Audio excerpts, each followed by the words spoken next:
Kita lanjutkan kabar pagi pemirsa, keriuhan ajang debat Cawapres memang menyedot perhatian publik. Beragam sentimen baik itu positif maupun negatif bertaburan di jagat maya.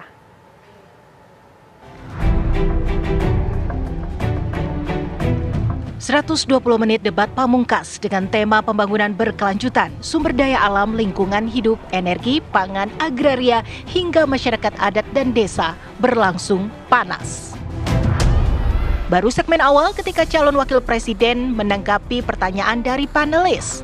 Calon wakil presiden nomor urut 2, Gibran Rakabuming Raka menyindir calon wakil presiden nomor urut 1, Muhaimin Iskandar yang menjawab sambil lihat catatan. Enak banget ya Gus ya, jawabnya sambil baca catatan tadi. Kuncinya di sini adalah ekstensifikasi dan intensifikasi lahan. Muhaimin pun tak tinggal diam. Ia menganggap apa yang disampaikan Gibran hanya pengulangan semata. Yang Anda sampaikan hanya mengulang apa yang saya sampaikan. Saya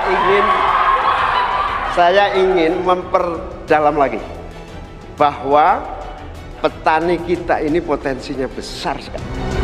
Sebelum masuk substansi lingkungan hidup, Gibran mempertanyakan botol-botol plastik di sisi 01. Gus Muhaimin ini lucu ya, menanyakan masalah lingkungan hidup tapi itu kok pakai botol-botol plastik itu.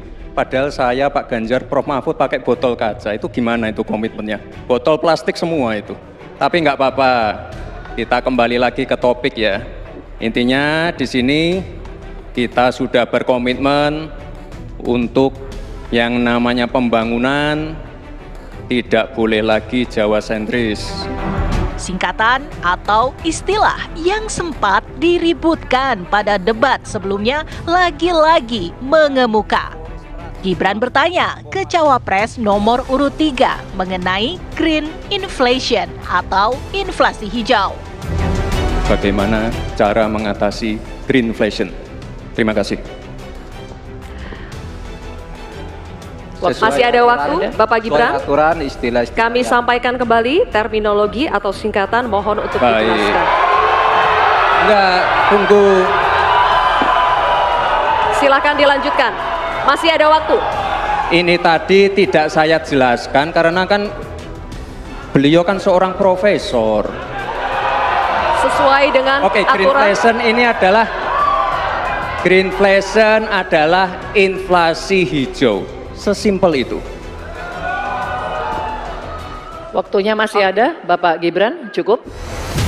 Layaknya jawaban cepat, Mahfud menyambut pertanyaan Gibran tanpa keraguan. Untuk mengatasi inflasi hijau. Apa sih inflasi hijau? Itu kan ekonomi hijau. Ekonomi hijau itu adalah ekonomi sirkuler. Ya, di mana sebuah proses pemanfaatan produk ekonomi, pangan misalnya, atau produksi apapun, diproduksi, kemudian dimanfaatkan, di recycle.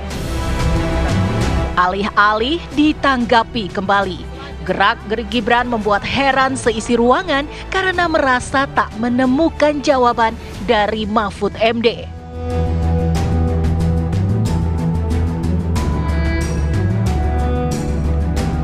Saya lagi nyari jawabannya Prof Mahfud.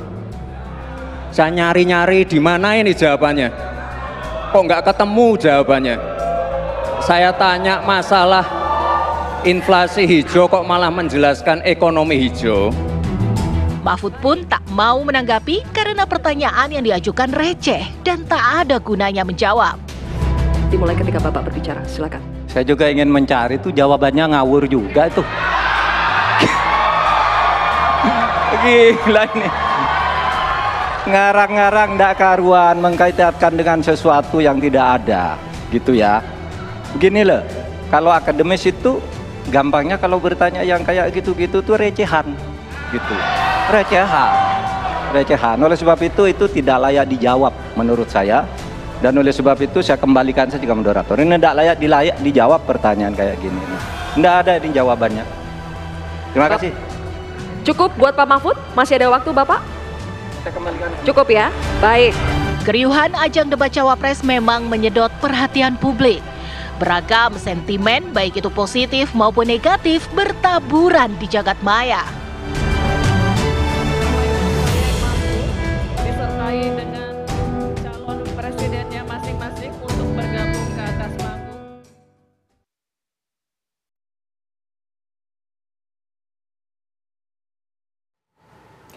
Pakar Pertanian IPB Profesor Dwi Andera Santosa mengatakan debat cawapres yang salah satunya membahas pangan dan pertanian jauh dari substansi dan tidak menyentuh isu pokok dalam pembangunan pertanian.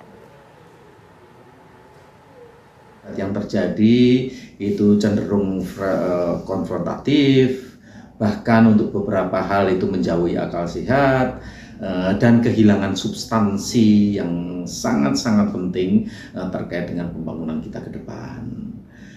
Kalau dari satu sisi saja isu pangan misalnya kan, isu pangan kan sudah sejak dari KPU tidak ada satu panelis pun yang mendalami betul-betul isu pangan sebagai panelis di debat tersebut. Itu sudah sejak dari KPU. Lalu kemudian ketika debat terjadi, isu pangan ini seolah-olah menjadi isu yang terpinggirkan. Karena apa? Karena debat kemudian cenderung ke adu argumentasi yang sangat konfrontatif, keluar istilah-istilah baru yang bagi kami juga ini merupakan istilah aneh yang sebenarnya tidak layak masuk di dalam debat-debat tersebut. Pada level yang seharusnya kita berpikir ini debat selevel negarawan, gitu kan. Jadi itu. Lalu bagaimana kalau kita menyempit lagi terkait dengan isu pangan? Isu pangan itu terdiri dari 4 isu penting, saya kira. Yang isu pertama adalah terkait kesejahteraan petani.